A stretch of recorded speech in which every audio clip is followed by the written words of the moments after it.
La intensidad de los procesos tectónicos aumenta con el tiempo. En efecto, así es. Y esto solo puede deberse a la llegada de una energía adicional. Es muy posible que ahora mismo nos encontremos en la encrucijada de dos épocas. El Holoceno llega a su fin y comienza una nueva era, cuando alguien se enfrenta a una catástrofe. Como dicen, en ese momento le da igual cualquier gráfico. Uno no puede adaptarse a una catástrofe, solo se la puede evitar. Los científicos alertan de que Siberia también podría sepultar a toda la humanidad.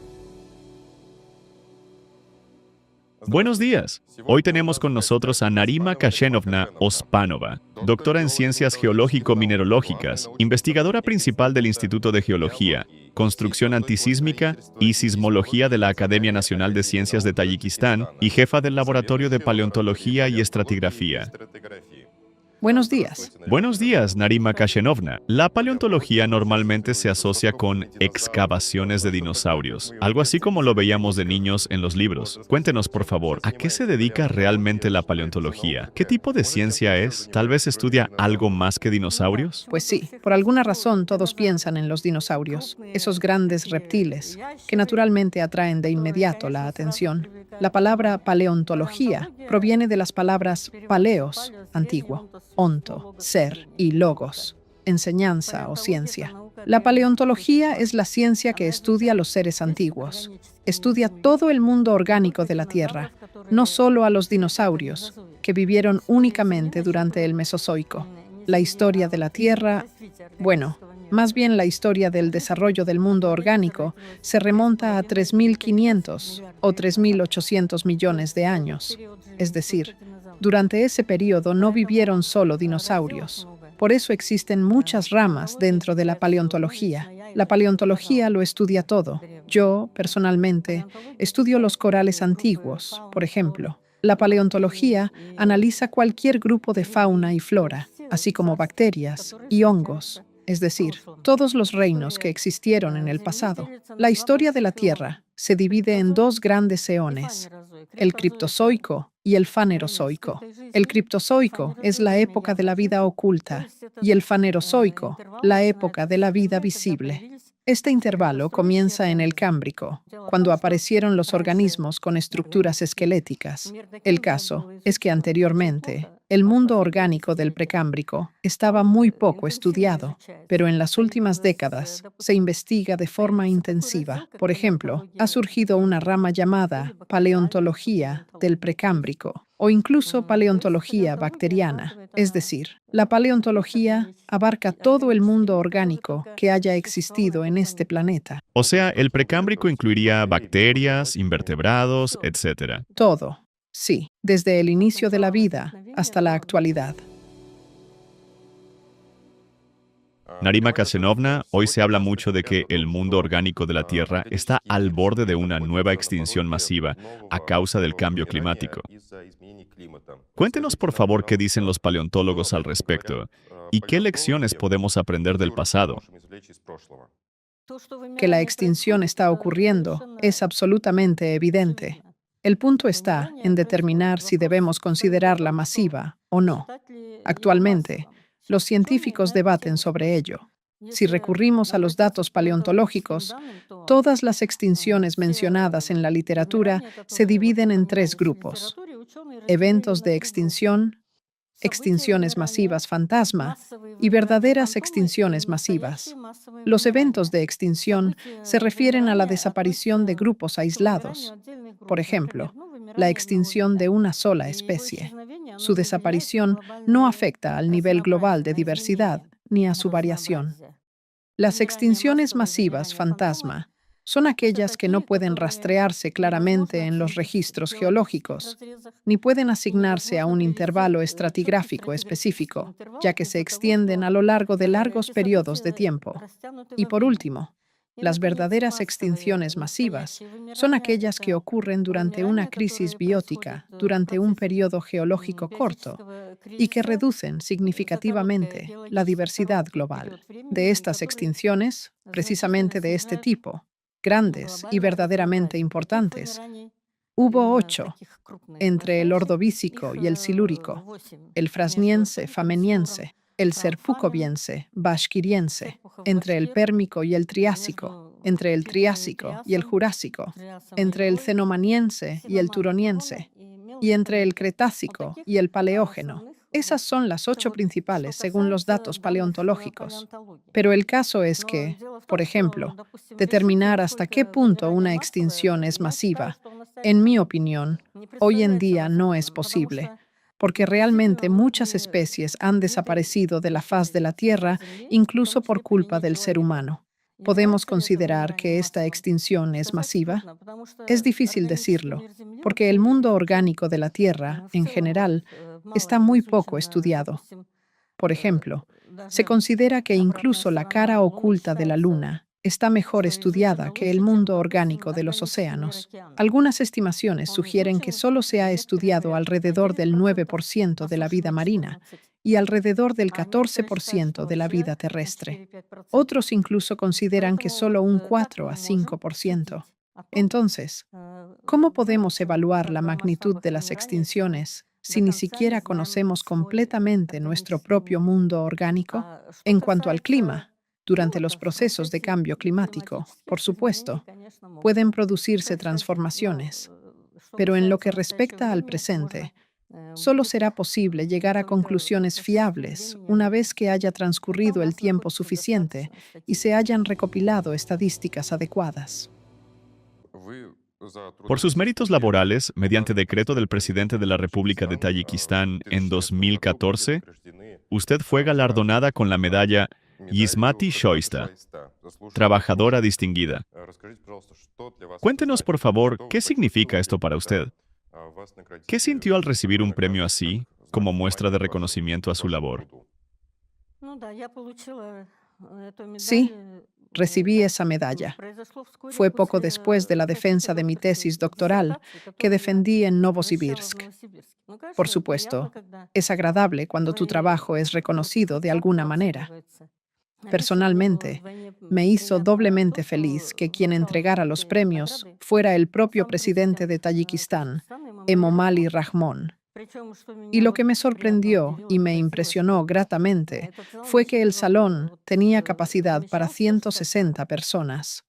Imagínense, si a cada persona se le dedicara un minuto, ¿cuánto tiempo estuvo él allí de pie, entregando personalmente los premios, colocándolos, estrechando la mano y regalando flores? Yo quedé verdaderamente impresionada por esa resistencia y por su atención hacia la gente.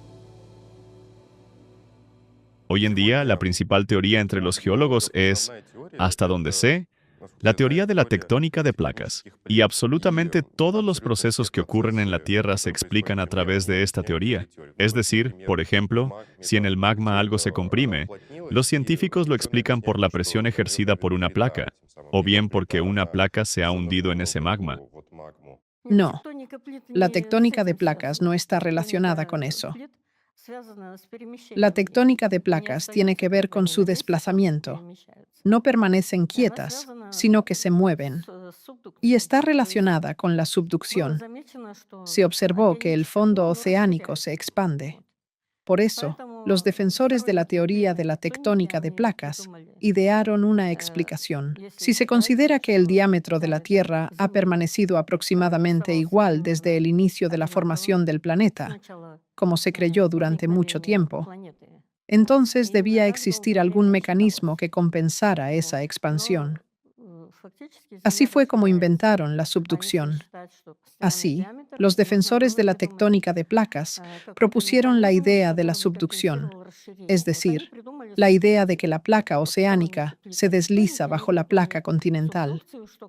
Pero cualquier teoría o hipótesis siempre tiene tanto partidarios como detractores. Incluso en aquella época, la tectónica de placas tiene su origen en los trabajos de Fischer, quien escribió a finales del siglo XIX, y de Wegener, que formuló su teoría en 1912. Luego fue desarrollada en los estudios de Le Pichon. Y ya entonces existían opositores.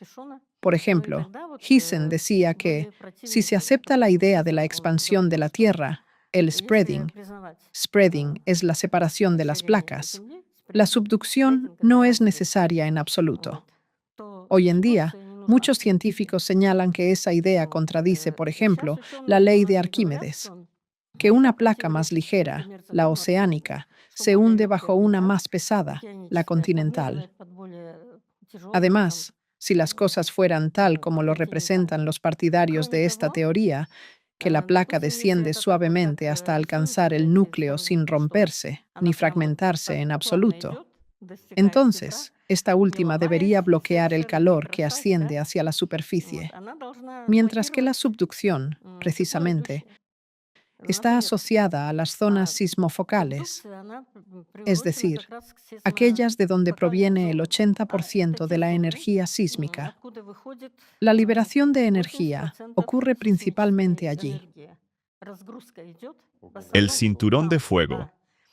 Algunos creen que allí se concentra incluso hasta el 90% de la energía endógena. Es decir, si esa placa realmente se hunde, al contrario, debería bloquear la salida de los flujos de calor desde el interior. Hay muchos argumentos en contra de esta teoría. Pero, ¿puede realmente hundirse? Porque, hasta donde sé, el magma gira, rota más rápido que la corteza terrestre. Teniendo eso también en cuenta, Se trata de placas densas, la placa oceánica y continental, no del magma. De nuevo, se trata de placas que tienen su propia densidad. o sea, es discutible que se hunda de ese modo. Simplemente, los hechos geológicos no lo confirman.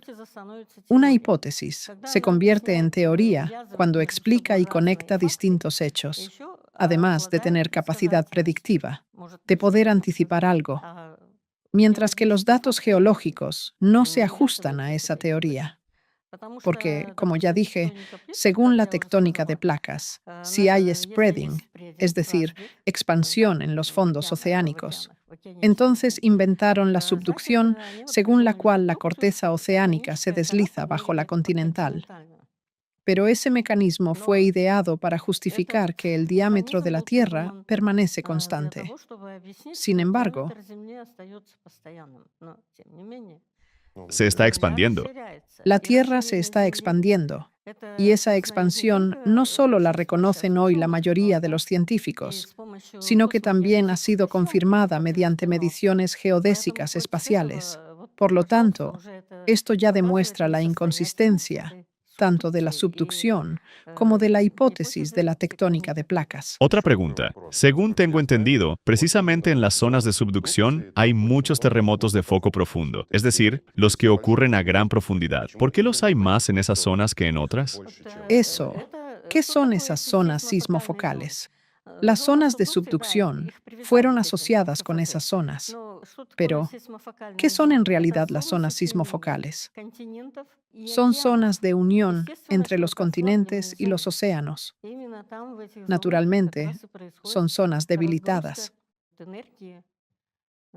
Es precisamente en esas áreas donde se produce la liberación de la energía interna de la Tierra, por así decirlo.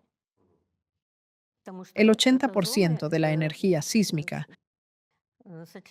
se libera a través de esas zonas sismofocales, porque son zonas de contacto entre diferentes placas.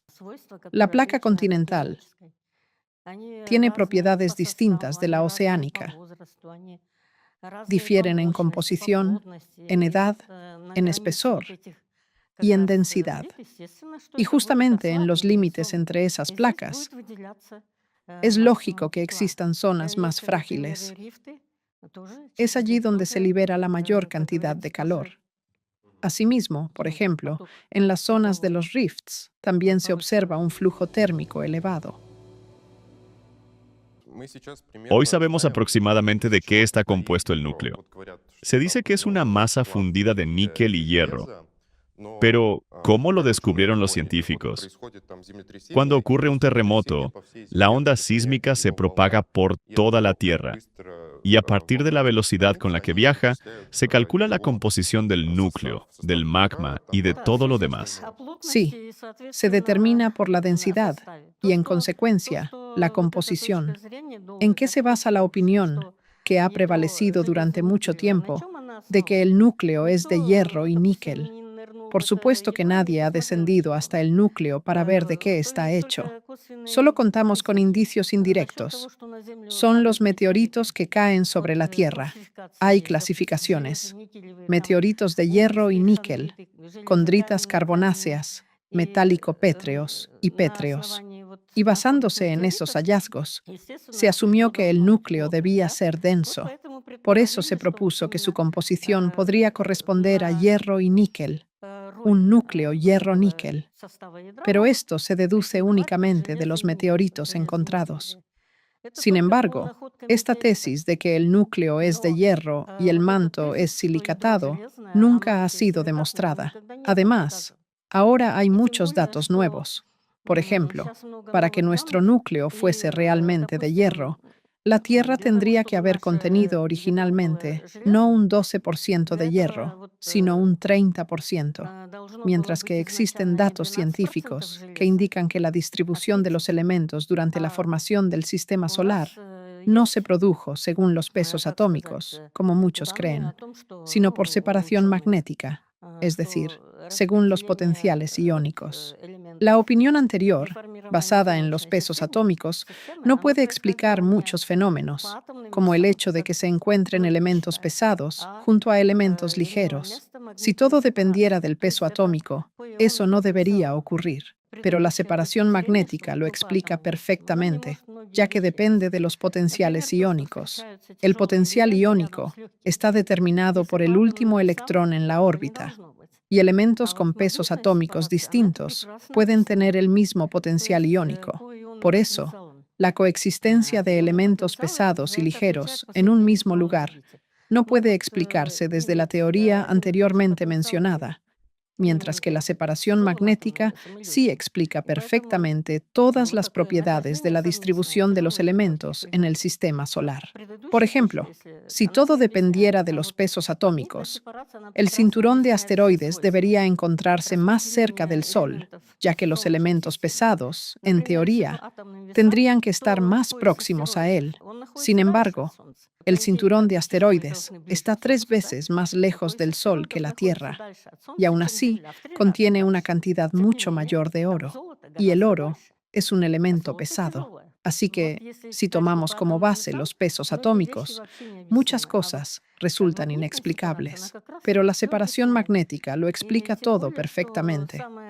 Y, además, lo más importante es que explica la composición inicial de la Tierra y de los demás planetas. Y precisamente de esa composición inicial depende la evolución posterior de un planeta. Por lo tanto, la idea de que el núcleo es de hierro no es definitiva. Existen otras teorías, y son muchas. También escuché una teoría según la cual el núcleo interno, por su composición y densidad, podría ser semejante a una estrella de neutrones. ¿Qué opina usted de eso? Sí, existe ese punto de vista. Velos-Yorov, un astrofísico, propuso su propio escenario sobre la evolución de las estrellas de neutrones. Y él considera que el núcleo de nuestro planeta podría ser una gota de caldo neutrónico hiperónico, es decir, una de las etapas de desarrollo de una estrella de neutrones. Esa gota, según él, tenía inicialmente un tamaño de unos 250 a 500 metros y con el tiempo habría aumentado entre 40.000 y 80.000 veces. Naturalmente, ocurre una descompresión, un aumento del diámetro y un enfriamiento, ya que la temperatura era muy alta y ha ido descendiendo.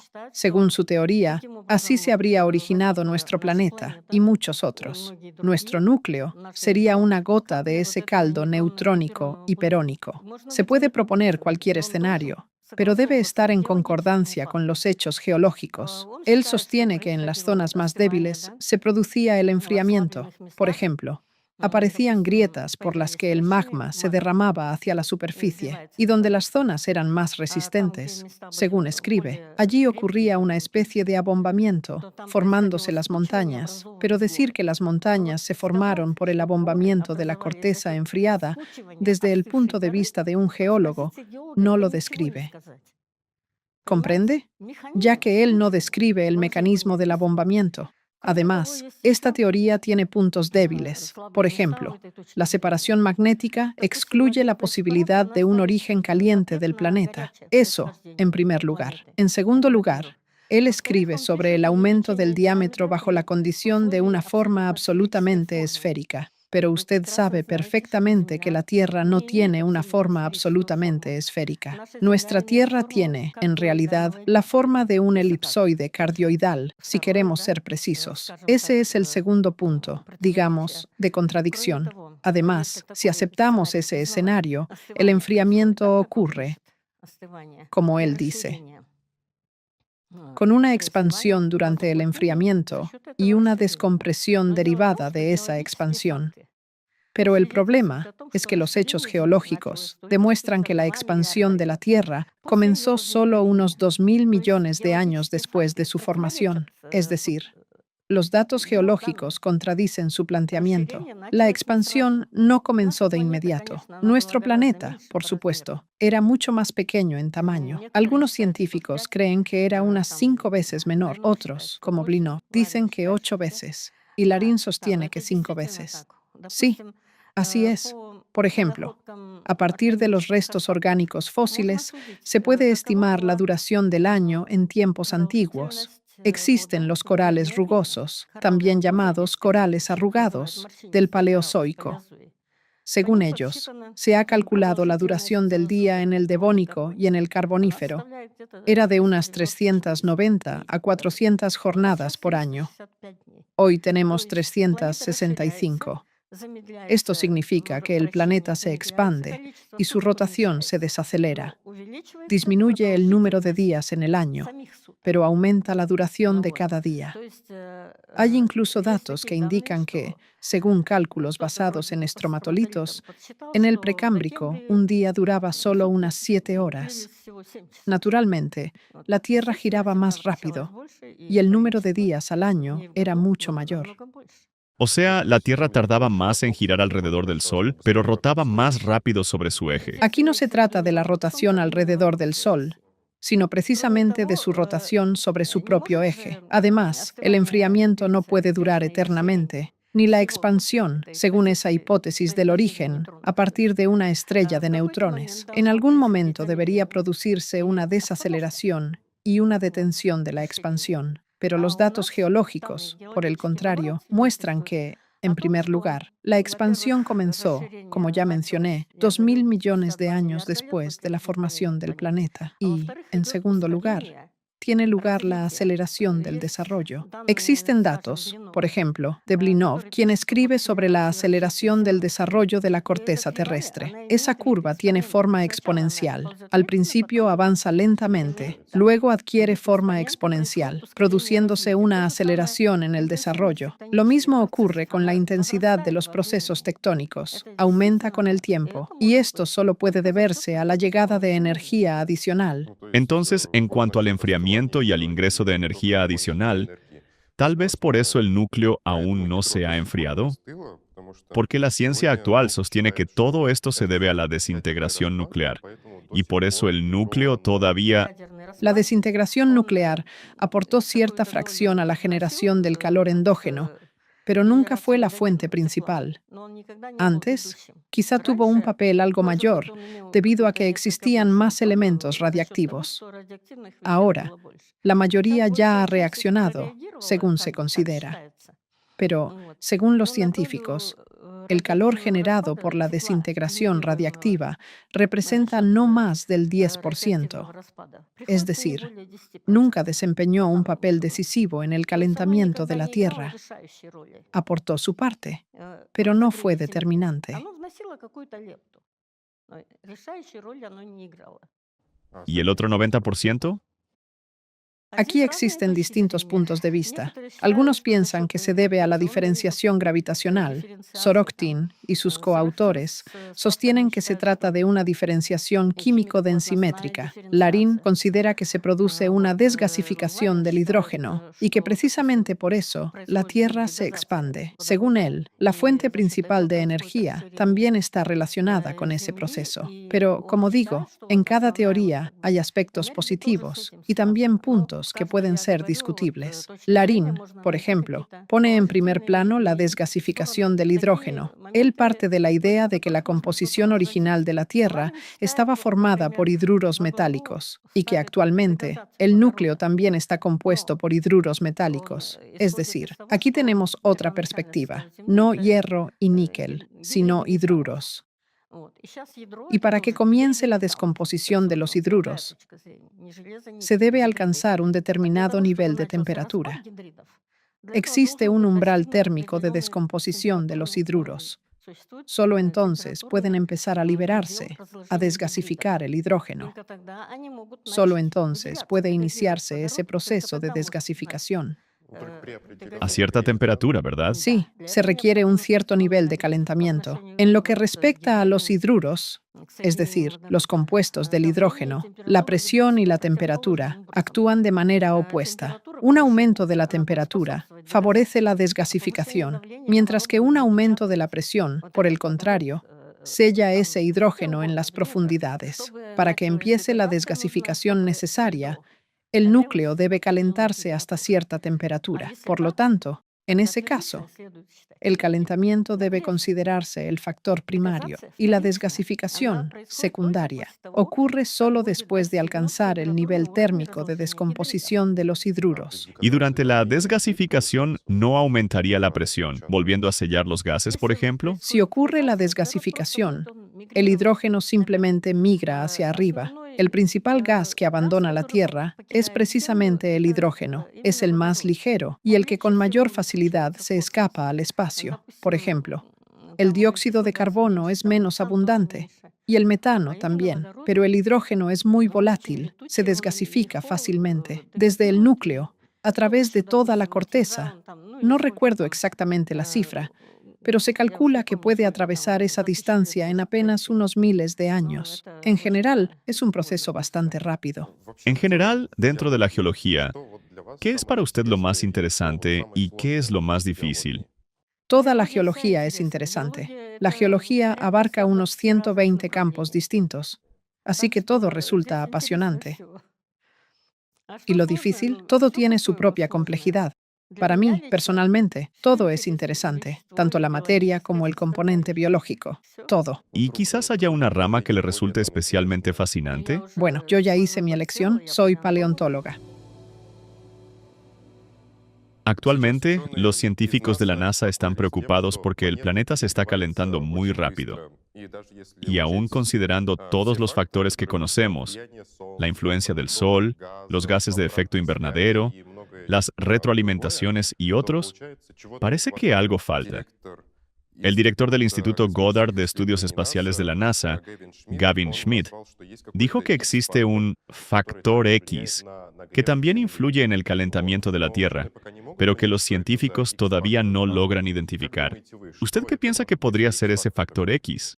En efecto, todos los procesos que ocurren dentro de la Tierra, por ejemplo, Barkin considera que, debido a que el centro geométrico y el centro de gravedad de la Tierra no coinciden, bajo la influencia de la gravedad de los cuerpos circundantes de la galaxia, se produce una interacción entre las esferas o envolturas terrestres. Él sostiene que esa energía es suficiente para explicar todos los procesos que ocurren en la Tierra, los tectónicos, el desplazamiento de los polos, etc. Supongamos que esto es cierto. Sin embargo, observamos una intensidad creciente de los procesos tectónicos a lo largo del tiempo y ahora también de los procesos climáticos, mientras que su enfoque sugiere que la energía debería permanecer constante. Algunos procesos pueden explicarse de esta manera, pero el caso es que la energía endógena de la Tierra está creciendo. Por ejemplo, como mencioné antes, mis pronósticos son más conservadores que los del movimiento Alatra, porque los científicos de Alatra consideran que el calentamiento del núcleo ocurre en los periodos de crisis. Basándome en el análisis de una gran cantidad de datos, yo creo que el calentamiento del núcleo es un proceso prolongado, pero el punto es que la energía que entra en el sistema generalmente se transforma en calor. con respecto a la Tierra, no solo en calor, sino también en geodinámica. En terremotos, ¿verdad? Exactamente. Parte de la energía se transforma en calor y otra parte se utiliza en procesos geodinámicos. Por lo tanto, si observamos que la intensidad de los procesos tectónicos aumenta con el tiempo, y eso puedo rastrearlo completamente, y, según Blinov, hay una aceleración en el desarrollo de la corteza terrestre, entonces debe existir una fuente adicional de energía. Es muy posible que la ciclicidad desempeñe aquí un papel importante, ya que el sistema solar gira alrededor del centro de la galaxia. Ese ciclo dura entre 200 y 250 millones de años. Es el año galáctico. Pero además, el sistema solar tiene su propio ciclo menor, del que hablan los científicos, que dura entre 24.000 y 26.000 años. O sea, un movimiento en forma de espiral, ¿verdad? Sí, resulta un movimiento en espiral. Se considera que en esos periodos la Tierra cae bajo el impacto de ondas galácticas o recibe una gran cantidad de energía durante esos ciclos, que se repiten cada 12 a 24.000 años, o según otros datos, cada 13 a 26.000. Por ejemplo, yo suelo incluir en mis artículos cálculos que muestran que, si esta ciclicidad ha actuado durante toda la existencia de la Tierra, ¿qué son 12.000 años en la escala del tiempo geológico? Un instante. Exacto, un instante. Si tomamos la duración total de la existencia de la Tierra, 4.800 millones de años, y la igualamos a un solo día terrestre de 24 horas, entonces, esos ciclos de 12.000 años corresponderían a intervalos de 0,216 segundos, 216 milésimas de segundo, es decir, prácticamente de forma continua.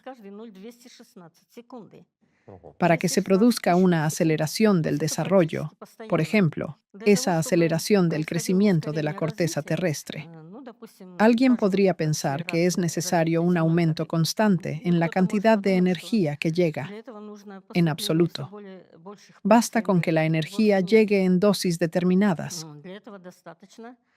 con una intensidad relativamente constante. Lo que más importa aquí no es la cantidad, sino la regularidad y la duración del suministro. Por ejemplo, si usted pone una olla al fuego, no aumenta la temperatura del quemador ni de la llama. La temperatura del fuego permanece constante. Sin embargo, tarde o temprano, el agua hierve.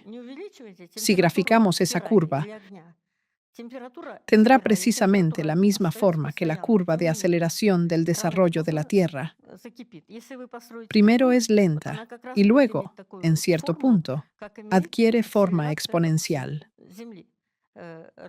En física hay una regla sencilla. Cuando una fuerza constante actúa sobre un cuerpo, se produce un movimiento uniformemente acelerado. Es el mismo principio que el calentamiento de la olla. Bajo la acción de una fuerza constante, el cuerpo acelera su movimiento. En otras palabras, se obtiene una exponencial. O sea, la aceleración se mantiene y la velocidad aumenta. Exactamente. El objeto en movimiento seguirá acelerándose. Lo mismo ocurre con cualquier proceso. Si consideramos la ciclicidad, por eso digo que ésta puede desempeñar perfectamente ese papel. Si ha actuado de manera constante, pero durante un tiempo prolongado, aportando una contribución regular, entonces, insisto, lo fundamental es la duración y la periodicidad. En ese caso, todos los procesos en la Tierra evolucionarían de forma ascendente. Esto se aplica también a la aceleración del desarrollo. Las leyes físicas más simples pueden explicarlo. Para que aumente la energía dentro de un sistema, no es necesario que la cantidad de energía que entra vaya creciendo constantemente, más y más. En absoluto. Como ya expliqué, la energía puede mantenerse constante, pero la regularidad y la duración de su entrada son las que importan. A lo largo de los ciclos, todos estos procesos podrían haber adquirido un carácter exponencial con el tiempo. La Tierra primitiva, en primer lugar, era más pequeña en tamaño y también más fría. Pero el Sol, en esa época, también era más pequeño y brillaba con menos intensidad. Recibía menos calor. Por eso, al principio esos ciclos no desempeñaban un papel decisivo en el calentamiento de la Tierra, ya que el planeta era frío. Es como cuando se pone una olla sobre el fuego. Primero se calienta el fondo, luego las paredes y después el líquido. Solo en cierto momento comienza a hervir. Del mismo modo, la energía endógena fue aumentando gradualmente en el cuerpo del planeta. Y dado que inicialmente la Tierra era fría, la energía de los ciclos podía no tener el papel decisivo que tiene ahora, después de varios miles de millones de años. En la actualidad, los registros del Cuaternario muestran que cada 12 a 13.000 años se producen cambios globales. Activación de procesos. Sí, cambios globales, incluidos los climáticos, las extinciones y transformaciones de distintos grupos de organismos. Sin el conocimiento de la evolución geológica de la Tierra y sin tener en cuenta la influencia de los factores cósmicos, las reflexiones sobre las causas del cambio climático quedan en el aire. Usted escribió eso en uno de sus artículos. ¿Qué quiso decir? Cuéntenos, por favor, ¿cómo influye el cosmos en lo que hay bajo la Tierra y cómo lo que hay bajo la Tierra influye en el clima? En cuanto al clima, naturalmente, lo primero que nos influye es el Sol. No es ningún secreto que la Tierra se mueve en una órbita elíptica alrededor del Sol y tiene una cierta inclinación de su eje, lo cual determina la sucesión de las estaciones. ¿Verdad? Es decir, ante todo, el clima depende del Sol y de nuestra relación con él. Pero todo en el espacio influye sobre nosotros, los planetas cercanos y los lejanos. Por ejemplo, Júpiter ejerce una influencia muy fuerte, no solo el Sol.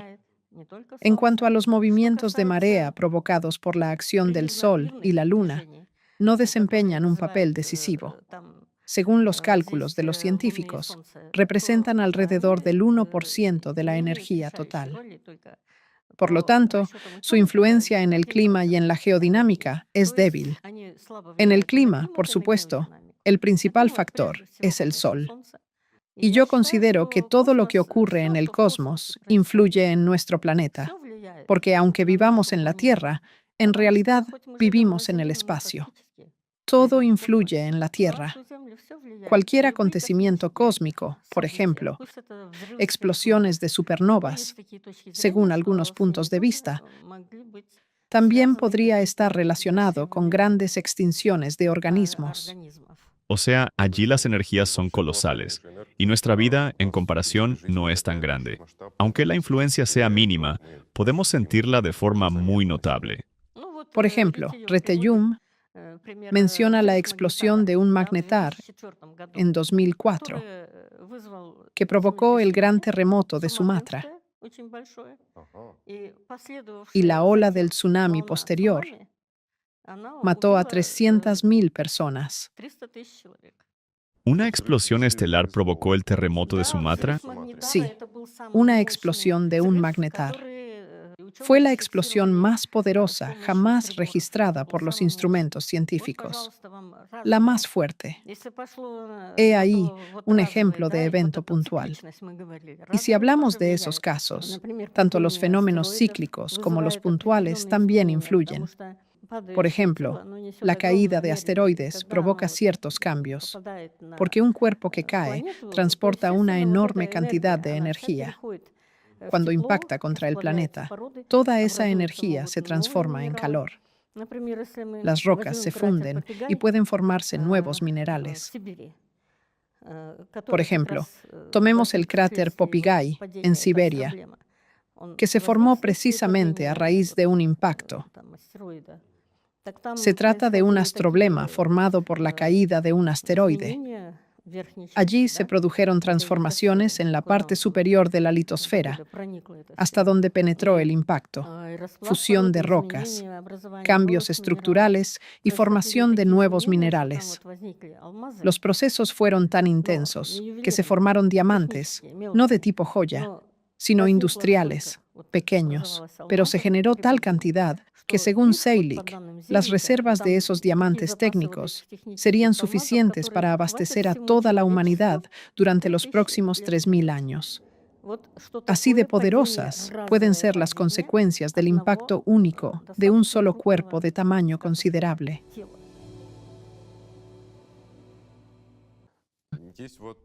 Existe la escala geocronológica, y en ella hay muchas eras y periodos diferentes: Pérmico, Triásico, Jurásico, Holoceno, Pleistoceno y muchos otros.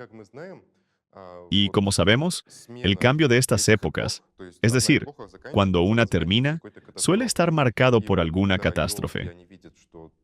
Cuando los geólogos ven que hace unos 200 millones de años ocurrió una gran catástrofe, determinan que una era terminó y comenzó otra.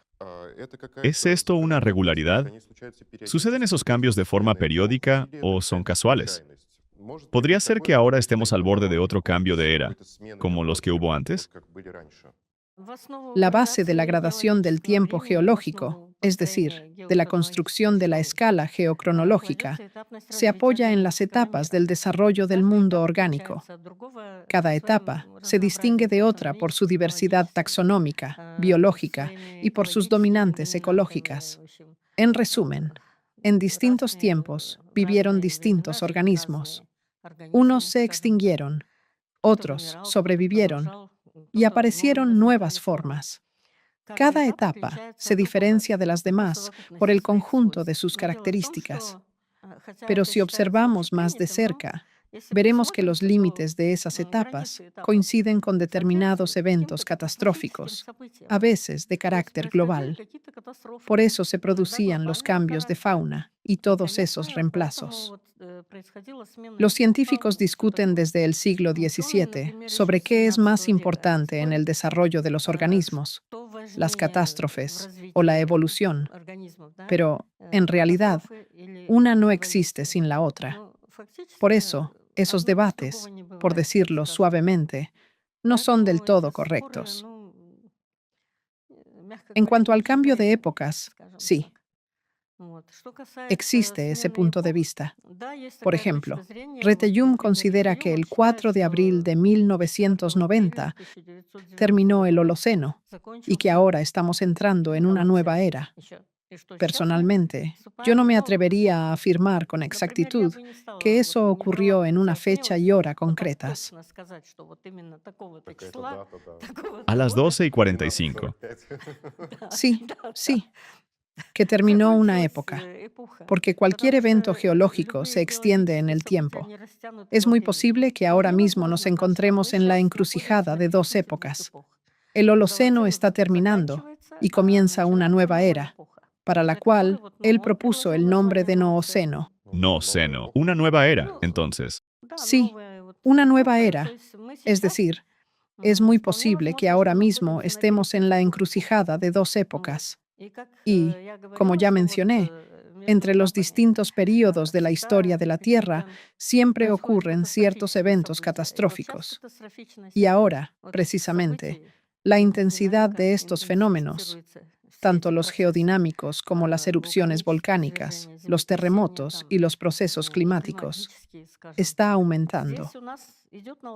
Estamos viviendo una superposición de varios ciclos. Por ejemplo, el ciclo completo de actividad solar se combina con el ciclo de 12 a 24 años. La coincidencia de varios ciclos al mismo tiempo hace que el carácter catastrófico de los acontecimientos sea, en realidad, algo lógico y perfectamente explicable. O sea, como si todas las estrellas se hubieran alineado y tuvimos la suerte de nacer justo en esta época. Si realmente nos espera un giro catastrófico de los acontecimientos, una transición de una era a otra, con catástrofes como las que ocurrieron antes, ¿Podemos influir en ello de alguna manera? Ahora se habla mucho de adaptarse a estos cambios climáticos masivos. ¿Podemos adaptarnos? Y si no podemos adaptarnos, ¿qué podemos hacer para evitar un giro tan catastrófico de los acontecimientos? Los fenómenos climáticos ocurren por tipo de catástrofe. ¿Qué es una catástrofe? Es un cambio repentino en el comportamiento de un sistema. Y si es repentino, nadie puede preverlo con exactitud. Yo, por ejemplo, he intentado caracterizar las propiedades de una catástrofe como fenómeno natural, porque aunque la humanidad se enfrenta constantemente a catástrofes, casi nadie ha intentado definir sus propiedades desde el punto de vista de la naturaleza misma. Por ejemplo, según la definición de Osegov, una catástrofe es un acontecimiento con consecuencias trágicas o desafortunadas, pero eso es solo un enfoque emocional, no científico. Una definición científica fue dada por Ian Stewart, matemático, quien dijo que una catástrofe es un cambio repentino en el comportamiento de un sistema o un tipo general de sistemas en los que se producen tales cambios. ¿Qué se entiende por tipo general de sistemas? Existen ecuaciones que describen transiciones graduales, como las ecuaciones del cálculo diferencial e integral de Newton, pero también hay cambios bruscos. Precisamente para esos casos, se desarrolló un aparato matemático especial que describe esos saltos mediante 7 tipos de curvas: la arcoíris, la cola de golondrina, la mariposa. Pero cuando una persona se enfrenta a una catástrofe, poco le importa qué curvas puedan representarse en el plano en ese momento. Por eso intenté identificar las propiedades de una catástrofe como fenómeno natural, y una de esas propiedades es la imprevisibilidad, es decir, en la predicción de catástrofes siempre existirá un grado de incertidumbre, mayor o menor. Esto se refiere tanto al momento de inicio de la catástrofe, su duración, sus consecuencias y su final. Si tomamos como ejemplo los terremotos, actualmente se conocen no menos de 200 tipos de precursores. Parecería que con tantos indicadores deberíamos saber preverlos, pero no es así. Hay que partir de la esencia misma de la catástrofe, un cambio repentino en el comportamiento del sistema. Siempre existirá un margen de incertidumbre en la predicción de catástrofes y de sus características. Entre esos 200 precursores, más de 70 especies de animales pueden presentir un terremoto, pero todos lo hacen con distintos márgenes de antelación. Y ni siquiera siempre es igual, depende del caso. Algunos animales pueden sentirlo con un día de antelación, otros con solo 4 horas. Por ejemplo, el terremoto de Turquía que ocurrió el 6 de febrero de 2023 para el 1 de marzo. Ya se habían registrado 11.200 réplicas. Vaya. ¿Quién puede predecir algo así? Nadie. Por eso escribo que en la predicción de catástrofes siempre existirá un margen mayor o menor de incertidumbre. Caos. Los eventos climáticos también siguen el patrón de las catástrofes, y no es posible adaptarse a las catástrofes. Solo hay una forma de lidiar con una catástrofe: intentar evitarla. ¿Y esta catástrofe global, si llegara a ocurrir, podríamos evitarla de algún modo? Ahora estamos, al parecer, en la encrucijada de épocas, en un momento en que se superponen varios ciclos diferentes: el ciclo completo de actividad solar, los de 12 a 24.000 años, entre otros. Diferentes ciclos se combinan unos con otros, y eso es imposible de evitar. Pero tal vez se pueda influir, suavizar el impacto, detener algo, ¿no? ¿Detener? ¿A qué se refiere? ¿A un paraguas? En cuanto a crear un escudo, por ejemplo, no sabría imaginar cómo debería verse. Quien propuso esa idea sin duda tiene algo en mente, pero desde mi punto de vista también podría sugerirse algo. Si se crea un escudo, quizás debería tenerse en cuenta el factor del color. Es necesario determinar qué color de vibración proviene del cosmos hacia la Tierra, y entonces podríamos oponer algo a ello. Ahora lo explico.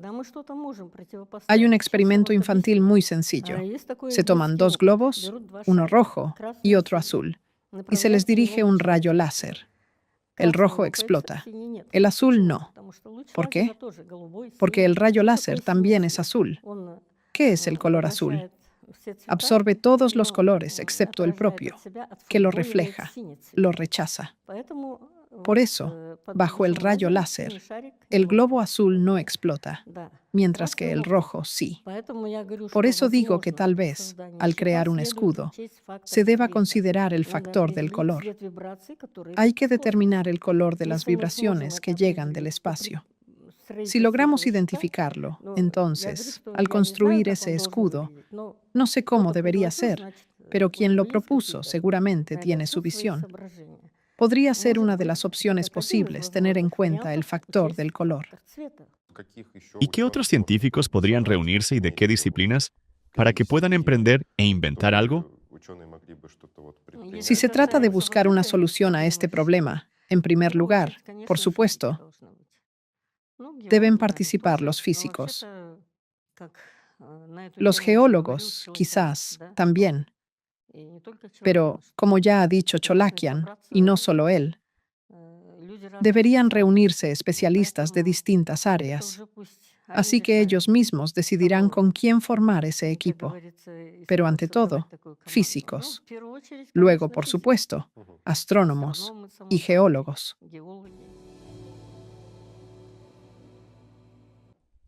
Y ahora también hay mucha información sobre Siberia. Sabemos que hace 250 millones de años se produjo la erupción de los traps siberianos. Y hoy Siberia se está calentando 3 veces más rápido que el resto del planeta. ¿Es posible que la pluma magmática siberiana vuelva a activarse y esté calentando Siberia desde abajo? Todo es posible. Las erupciones de los traps son grandes emisiones de lavas básicas que forman esos traps. La palabra trap proviene del sueco trapa, que significa escalera, porque crean relieves en forma de escalones.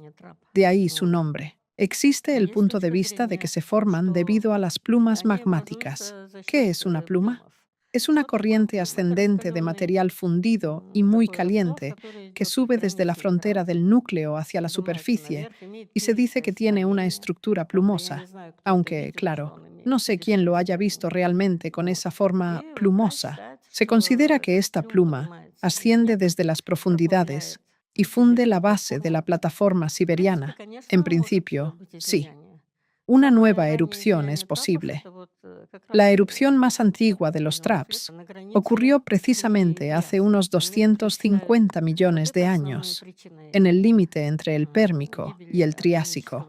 Algunos científicos creen que fue la causa principal de la extinción masiva de la vida orgánica, cuando desapareció el 95% de las especies marinas y alrededor de 3/4 partes de las terrestres, así como 4/5 partes de los insectos. Fue, efectivamente, una de las grandes extinciones masivas. En aquel tiempo se liberó muchísimo dióxido de carbono y su concentración en la atmósfera era muy alta. Pero los investigadores señalan que la extinción pérmico-triásica ocurrió en 2 fases, no en una sola. Por supuesto, erupciones tan gigantescas pueden alterar drásticamente el entorno, ya que se trata de fenómenos a gran escala. Sí, hubo varias. La del límite pérmico-triásico, luego la del Triásico-Jurásico, la del Jurásico-Cretácico y más tarde la del Deccan, en la India, en el límite Cretácico-Paleógeno. ¿Podría volver a ocurrir ahora? Todo puede ser. Nadie puede saberlo con certeza. Y volviendo a la cuestión sobre qué podemos hacer nosotros, por ejemplo, científicos o políticos, para que sobreviva la mayor cantidad de personas, idealmente para que toda la humanidad pueda sobrevivir con normalidad todos estos cambios climáticos. Todos estos fenómenos climáticos demuestran que ningún país, por sí solo, puede hacerles frente. Como mencioné, el calentamiento del núcleo tiene un carácter prolongado y la humanidad No tiene otra salida que unirse. Solo actuando juntos se puede hacer algo. Un país por sí solo no dispondrá ni de los recursos, ni de las capacidades, ni del potencial científico necesarios para resolver estos problemas. En su opinión, hablando de los cambios climáticos, de los terremotos y los volcanes, ¿cuáles son los lugares más peligrosos y cuáles los más seguros? Naturalmente, las zonas de unión entre continentes y océanos, las zonas sismofocales, por donde se libera entre el 80 y el 90% de la energía, incluida la sísmica, son las más peligrosas. Son las llamadas zonas de fuego. Por ejemplo, si tomamos la zona sismofocal de Kuriles-Kamchatka, allí los terremotos ocurren prácticamente de forma continua. Siempre se ha considerado que en las plataformas continentales, al estar ya consolidadas y haber pasado sus etapas de formación de pliegues, es decir, al haberse compactado y estabilizado con gran espesor, los riesgos eran menores. Y efectivamente, los terremotos allí representaban entre el 5 y el 15%, como mucho. Pero actualmente, con los cambios climáticos, probablemente ya no quede ningún lugar realmente seguro en la Tierra, porque Siberia, que se consideraba una zona geodinámicamente estable, ahora se cree que está siendo calentada por la pluma magmática siberiana y que el aumento térmico allí es 3 o 4 veces más fuerte que en el resto del planeta. Los científicos alertan incluso de que Siberia podría llegar a sepultar a toda la humanidad. En este momento, yo no veo lugares verdaderamente seguros en el planeta. Hablando de este calentamiento global, ¿qué podría contrarrestar ese proceso? Existen mecanismos naturales capaces de oponerse a ciertos impactos externos. Por ejemplo, según los datos de Svatkov, la luminosidad del Sol desde el Paleozoico ha aumentado un 7%, y la respuesta de la Tierra fue un incremento de la nubosidad. Existen las llamadas retroalimentaciones o feedbacks, y debido a ellas, la Tierra responde de manera opuesta al estímulo inicial. En cuanto al calentamiento general, por supuesto, el principal mecanismo de enfriamiento es el agua. Si observamos nuestro planeta, el 72 al 73% de su superficie está cubierta por agua. ¿De dónde proviene tal cantidad anómala de agua en la Tierra? De hecho, podría llamarse planeta océano más que planeta Tierra. La conductividad térmica del agua es 1000 veces mayor que la del aire. Por lo tanto, el calor que asciende desde el interior se enfría al atravesar la masa oceánica y se disipa en la atmósfera. Pero además del océano superficial, existe también un océano subterráneo, que es 3 veces mayor que el de la superficie. Vaya. Y los científicos que lo descubrieron y lo estudiaron también consideran que el océano subterráneo cumple una función de enfriamiento y regula el clima. ¿Y qué es exactamente ese océano subterráneo? Existen reservorios subterráneos, ríos subterráneos, cavidades, pero además, el agua también está presente en forma de compuestos dentro del manto terrestre. Todo eso en conjunto forma el océano subterráneo, así lo creo. ¿Y todo eso también contribuye al enfriamiento del planeta? Sí, sí.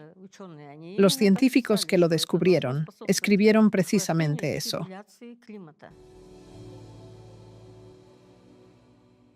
Que eso debe contribuir al enfriamiento y a la regulación del clima. La humanidad debe unirse para resolver los problemas globales. Uno de esos problemas, por ejemplo, es el aumento de la esperanza de vida. Actualmente, los científicos se enfocan en los telómeros, en la matriz celular. Buscan diferentes maneras de prolongar la vida. Pero hay otro camino posible. El cuerpo humano contiene 245 gramos del isótopo radiactivo potasio 40. Se sabe que, al desintegrarse, este isótopo destruye las células. Si lográramos reducir la cantidad de potasio 40 radiactivo en el organismo 7 veces, eso aumentaría automáticamente la esperanza de vida hasta unos 2500 años. Por supuesto, estos son solo cálculos teóricos, pero es una posibilidad bastante razonable para prolongar la vida. Lo más importante, por supuesto, es el aire limpio y el agua limpia.